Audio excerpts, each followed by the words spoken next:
Vélhjólaklúbburinn Sleipnir MC mun í sumar fara í hringferð landið til styrktar umhyggju félags langveikra barna. Haldið verður af stað þann 11. ágúst frá Reykjanesbæ og stendur ferðin yfir í 4 daga. Alls munu 17 mótorhjólakappar hefja förina landið en þeir bjóða aðra hjólara velkomna að taka þátt í hluta ferðarinnar. Sleipnismenn eru með fína aðstöðu í Njarðvík þar sem Suðurnesja Magasín hitti þá. Herði, já, við erum sem sagt að fara á stað með sem að kallast umhyggjuferð. Við sem sagt í fyrra, síðasta sumar, þá kom upp þessi hugmynd að gefa eitthvað gott af okkur og við erum búin að vera að þróa það að starta umhyggjuferð og við fórum í samstarfi umhyggju og sem sem sagt félag langveikra barna og aðstandið þeirra og við ætlum að hjóla hringinn í ágúst, 11. til 14. ágúst og safna áheitum og safna pening sem að fer allur til umhyggju. Hvað eru margir sem eru að fara að taka þátt í þessu verkefni? Við erum 17 sem ætlum að fara þessa ferð, þessa hringferð. 17 sem er staðfestur hópur en við erum með fullt af fólki sem ætlar hjóla með okkur að einhverju leyti. Þá einhverja kafla. Við erum með fólk frá Norðurlandi sem ætlar að taka á móti okkur, við erum með fólk á Austurlandi sem ætlar að taka á móti okkur og hjóla með okkur eitthvað, en sem að hjólar alla leið, sem sagt héðan og endar héðan, eða aftur hér, það er 17. Þannig að... Og þetta er náttúrulega bara opin keisla, það er öllu velkomið að taka þátt, keyra með okkur eins og langt og þeir vilja. Þannig að bara hvetjum alla hjólara að taka þátt í þessu með okkur, koma að hjóla. Er einhvers staðar hægt að fylgjast með þessari för ykkar? Já, við erum á Facebook, náttúrulega með svona like-síðu, Sleipnir MC Keflavík. Svo erum við líka með Instagram-síðu hjá okkur og bara Sleipnir MC Keflavík líka. Svo erum við líka með opnuðum Snapchat, við vorum með opið Snap til þess að leyfa fólki að fylgjast með undirbúning og hvað við erum að gera og svona, og það er bara á Snappinu líka. Undir Sleipnir MC Kef.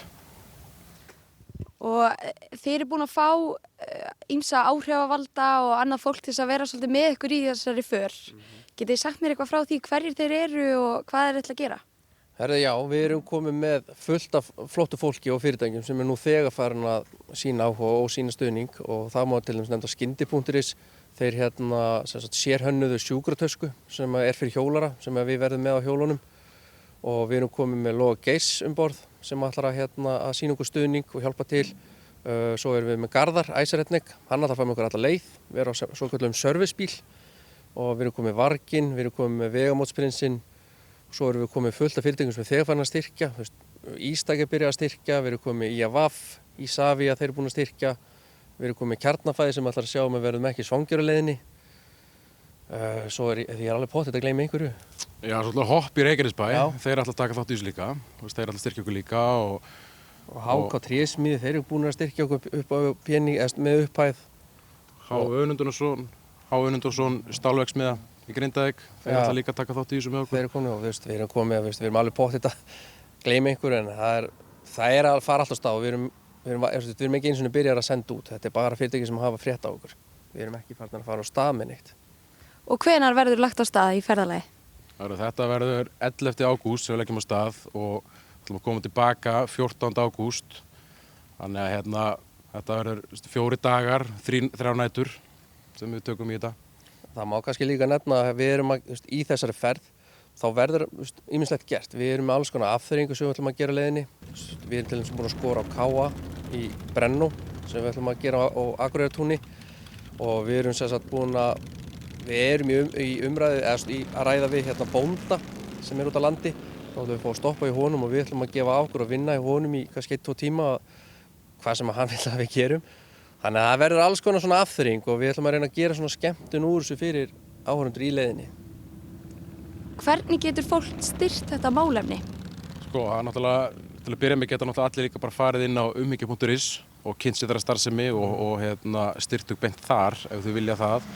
Svo náttúrulega erum við líka með styrktarreikning frá þeim þannig að öll þau áheit og allir þann peningu sem við söfnum fer náttúrulega beint inn á þann reikning sem er í þeirra eigu.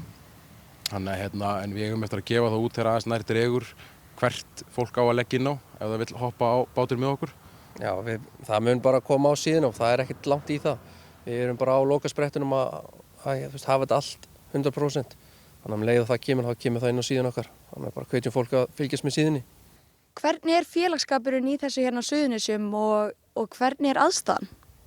Félagsskapurinn hérna á Suðurnesjum, hann er mjög góður. Það er náttúrulega þó nokkuð af klúbbum hérna líka og við erum flest allir, við erum allir með það sama áhugamál og vinir og svo erum við náttúrulega með þessa frábæra aðstöðu hérna sem við náðum að lenda núna rétt eftir áramót. Í febrúar og við erum búin að vera svona að vinna svolítið hörðum höndum að hérna gera þetta svolítið svona, hvað maður segja? Að okkar bara. Já, að okkar, ekki kannski íbúðarhæft en að þú veist svona að við eigum eitthvað í þessu og það er búið að fara svolítið mikið blóð, sveit og tár í það.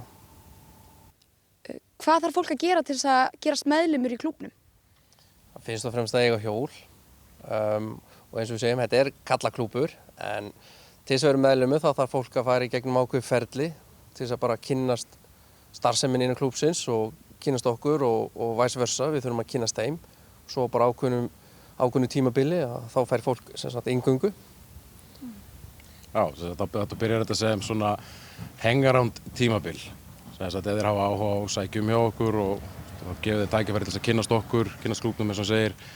Og svo þegar svona nær dregur og þá komast þeir upp í það sem kallast prospekt og þar eru þeir að sinna alls konar verkefnum með okkur og gera aðeins meira og allan að pakka sko og svo bara verður fullgildur meðlimur þegar allir orðnir sáttir sko og þetta er alveg allt í 15 mánaða prósess sko.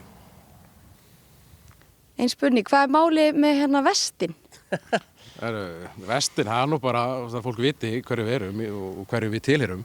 Þannig að það er bara, við erum bara með þessi vesti í okkur og þannig að fólk þekki okkur og getur sagt þegar það er sleipnir. Já, við erum bara merktir alveg svo þú myndir merkja bíla með fyrirtækisnafninu þínu. Körfuboltatreyjunni þína. Hvað þýðir það fyrir ykkur að vera sleipnismenn? Það fyrir mig bara mjög mikið. Þetta er náttúrulega bara ein stór fjölskylda og þvílíkt bræðralag. Við stöndum allir með hvor öðrum og hjálpum hvor öðrum með allt og saman með fjölskyldur og ég er að fá krakkana hans í pössundi mín og öfugt og Gísta og þannig að þetta er bara rosalega stór fjölskylda. Þetta er það. Náttúrulega, ég elska að hjóla. Mér finnst þetta er bara besta meðal sem þú færð. Það er að komast út og fá vindinn í andliti. En að eiga þetta hérna líka, þetta er svolítið sérstakt að eiga þetta bræðralag og ég gæti ekki valið neitt annað eins og daginn núna. Er eitthvað sem þið viljið bæta við að lokum? Já, það er bara hvetjum fólk til þess að fylgjast með okkur á samfélagsmiðlum, á Facebook, Instagram og Snappinu og endilega hoppa á báti með okkur þegar nær dregur, taka þátt og styrkja þetta bara frábæra málefni. Já, og bara líka að sýna, við erum bara rosalega þakklátir fyrir stuðningi sem er komin nú þegar. Við erum strax komið þetta langt fram úr okkar væntingum og við erum varla byrjaðir. Það er ekki hægt að tala við sleipnismenn án þess að fá að taka einn rúnd með þeim.